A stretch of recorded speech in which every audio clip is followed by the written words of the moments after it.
அஸ்ஸலாமு அலைக்கும். வாங்க இன்றைக்கி நம்ம ஈரல் குழம்பு டிஃபனுக்கு ரொம்ப சூப்பரான சைடிஷான ஈரல் குழம்பு நம்ம எப்படி செய்கிறதுன்னு பார்க்கலாம். இது பார்த்திங்கன்னா இட்லி, தோசை, பூரி சூப்பராக இருக்கும் இந்த குழம்பு. நம்ம பூரிக்கு எப்போதுமே உருளைக்கிழங்கு மசால் இல்லைனா சன்னா அந்த மாதிரி தான் ட்ரை பண்ணி பார்த்துருப்போம். நீங்கள் இந்த மாதிரி ட்ரை பண்ணுங்கள், ரொம்ப டேஸ்ட்டாகவும் இருக்கும், எம்மியாகவும் இருக்கும். அதுக்கு ஈரல் பார்த்திங்கன்னா இந்த மாதிரி செட்டு எங்களுக்கு கிடைக்கும். அதனால் அதை நான் க்ளீன் பண்ணி இந்த மாதிரி மேலே உள்ள தோலெல்லாம் எடுத்துகிட்டு ஒரு 10-15 தடவை நான் வாஷ் பண்ணி வச்சுருக்கேன். அப்போ தான் அந்த கவுச்சி ஸ்மெல்லாம் இல்லாமல் சூப்பராக இருக்கும். இதனோட குவான்டிட்டி பார்த்திங்கன்னா ஒரு 500 கிராம் அளவு இருக்கும். இதுக்கு தேவையான மசால் பார்த்திங்கன்னா 2 துண்டு இஞ்சி, பூண்டு பார்த்திங்கன்னா இவ்வளோ பெரிய சைஸ், அதாவது பெரிய சைஸ் பூண்டாக உரித்து வச்சுக்கோங்க. வரமிளகா நான் 12 வரமிளகா எடுத்திருக்கேன். இதுக்கு நம்ம வந்து மிளகாத்தூள் யூஸ் பண்ண போகிறது கிடையாது, வரமிளகா தான் இருக்குது.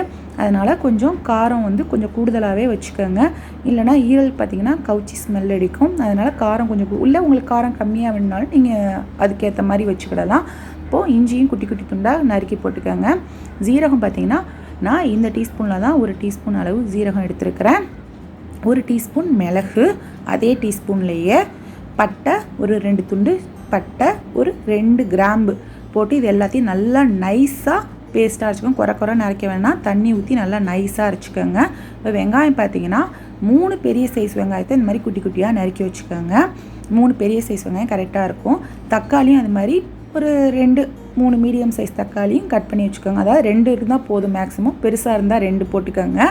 இப்போ குக்கரில் ஒரு 7 டீஸ்பூன் அளவு எண்ணெய் விட்டுக்கோங்க. 7 டீஸ்பூன் வந்து உங்களுக்கு கரெக்டாக இருக்கும். இப்போது பொரிய விடுறதுக்கு ஒரு பட்டை, ஒரு கிராம்பு போட்டு எண்ணெயில் பொரிய விட்டுட்டு அது வெடிச்சோடனே நம்ம வந்து வெங்காயத்தையும் போட்டு நல்லா கிளறிக்கோங்க. வெங்காயம் நல்லா வதங்க விடுங்க. வெங்காயம் நம்மளுக்கு வதங்குறதுல தான் நம்மளுக்கு எந்த ஒரு ரெசிபியுமே சூப்பரான டேஸ்ட் கிடைக்கும். வெங்காயம் இந்த அளவுக்கு கோல்டன் ப்ரௌன் ஆகிற அளவுக்கு வதங்க விடுங்க. அதுக்கப்புறம் தக்காளியும் போட்டு அதையும் நல்லா கிளறி விடுங்க. அதுவும் நல்லா தக்காளி வெங்காயம் ரெண்டும் நல்லா வதங்கின விடனே நம்ம கழுவி க்ளீன் பண்ணி வச்சுருக்கோம் பார்த்துக்கிங்களா, அந்த ஈரலையும் நுரையீரல் ஈரல் எல்லாமே எங்களுக்கு ஒன்றா இருக்கும்.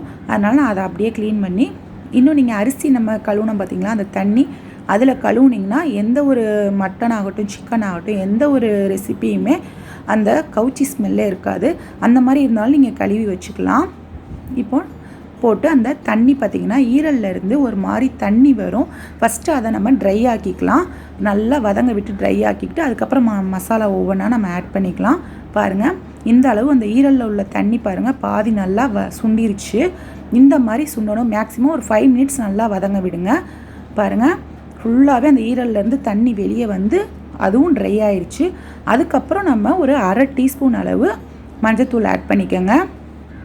மஞ்சத்தூள் ஆட் பண்ணி அதையும் ஒரு 2 நிமிஷம் இந்த மாதிரி கிளற விடுங்க. இப்போது குழம்புக்கு தேவையான அளவு உங்களுக்கு எவ்வளோ டேஸ்ட்டோ அதுக்கேற்ற அளவு உப்பு போட்டுக்கோங்க. நம்ம நைஸாக அரைச்சி வச்சுருக்க அந்த மசாலா பேஸ்ட்டை இதையும் போட்டு நல்லா ஒரு 5 நிமிஷம் அல்லது 10 நிமிஷம் கிளறி விடுங்க. அந்த மசாலாவும் நம்ம ஈரலில் வந்து நல்லா மிக்ஸ் ஆகணும். அந்த அளவுக்கு கொஞ்சம் ஒரு 5 நிமிஷம் கிளறி விட்டிங்கன்னா போதும், உங்களுக்கு கரெக்டாக இருக்கும். ஏன்னா நம்ம வந்து மசாலா பார்த்திங்கன்னா குறைன்னு நீங்கள் அரைச்சிங்கன்னா இதில் நம்ம வந்து தேங்காய் ஆட் பண்ண போகிறதில்ல, மல்லித்தூளும் நம்ம அந்த அளவுக்கு ஆட் பண்ண போகிறதில்ல. நம்மளுக்கு குழம்பு பார்த்திங்கன்னா அந்த மசாலா வந்து நைஸாக அரைக்கிறதுல தான் இருக்குது. அதனால் நல்லா நைஸாக அரைச்சிக்கோங்க தண்ணி விட்டு மிக்சியில். பாருங்கள், நல்லா அந்த மசாலாவும் இந்த அளவுக்கு நல்லா ட்ரை ஆகிடுச்சு. இது பார்த்திங்கன்னா உங்களுக்கு கடையில் பார்த்திங்கன்னா நுரையீரல் தனியாக கிடைக்கும், கல்லீரல் உங்களுக்கு தனியாக கிடைக்கும். அப்படி இல்லைனா நீங்கள் நுரையீரல் வச்சும் நீங்கள் இந்த மாதிரி டிஷ் ரெடி பண்ணிக்கலாம். கல்லீரல் தனியாக கிடைச்சாலும் அது மட்டும் வச்சு ரெடி பண்ணிக்கலாம். எங்களுக்கு ரெண்டும் ஒன்றா கிடைச்சாலும் நாங்கள் இந்த மாதிரி வச்சுக்கிறோம். இப்போ தண்ணி பார்த்திங்கன்னா நம்ம மிக்சியிலேருந்து கொஞ்சம் கழுவி நம்ம தண்ணி ஆட் பண்ணியிருக்கோம், அதாவது 1 டம்ளர் அளவு தண்ணி. இப்போ எவ்வளோ இதுக்கு தண்ணி மேக்ஸிமம் ஆட் பண்ணலான்னு பார்த்தீங்கன்னா ஒரு 1/2 லிட்டர் தண்ணி அளவு மட்டும்தான் இதுக்கு நீங்கள் ஆட் பண்ணணும். அதுக்கு மேலே நீங்கள் ஆட் பண்ணிங்கன்னா நம்மளுக்கு குழம்பு மாதிரி இருக்காது, அப்புறம் சூப்பாக மாறிடும் நம்மளுக்கு. அதனால் கொஞ்சமாக பார்த்திங்கன்னா ஒரு டீஸ்பூன் அளவு தான் நான் மல்லித்தூள் இதில் ஆட் பண்ணுறேன். ரொம்பவும் ஆட் பண்ணக்கூடாது, அப்புறம் அந்த குழம்பு டேஸ்ட்டில் கிடச்சிடும் நம்மளுக்கு. அது ஒரு மாதிரி நம்ம தேங்காய் அரைச்சி விட்டு அந்த மாதிரி குழம்பு டேஸ்ட்டில் கிடைக்கும். அதனால் கொஞ்சமாக மல்லித்தூள் போட்டு நல்லா வேக விட்டுருங்க. அதாவது ஈரல் பார்த்திங்கன்னா மேக்ஸிமம் 8-9 விசில் வரையும் நல்லா வேகும் அந்த நுரையீரல். கல்லீரல் பார்த்திங்கன்னா சீக்கிரம் வெந்துடும். பாருங்கள், இந்த அளவுக்கு எண்ணெய் வெந்து வந்துருச்சு. நம்மளுக்கு சூப்பரான நம்மளுக்கு ஈரல் குழம்பு தயாராகிடுச்சு. டிஃபனுக்கு ஏற்ற ஈரல் குழம்பு ரெடி ஆகிடுச்சு. பிடிச்சா லைக் பண்ணுங்கள், ஷேர் பண்ணுங்கள், சப்ஸ்கிரைப் பண்ணுங்கள். தேங்க்யூ ஃபார் வாட்சிங் சேனல்.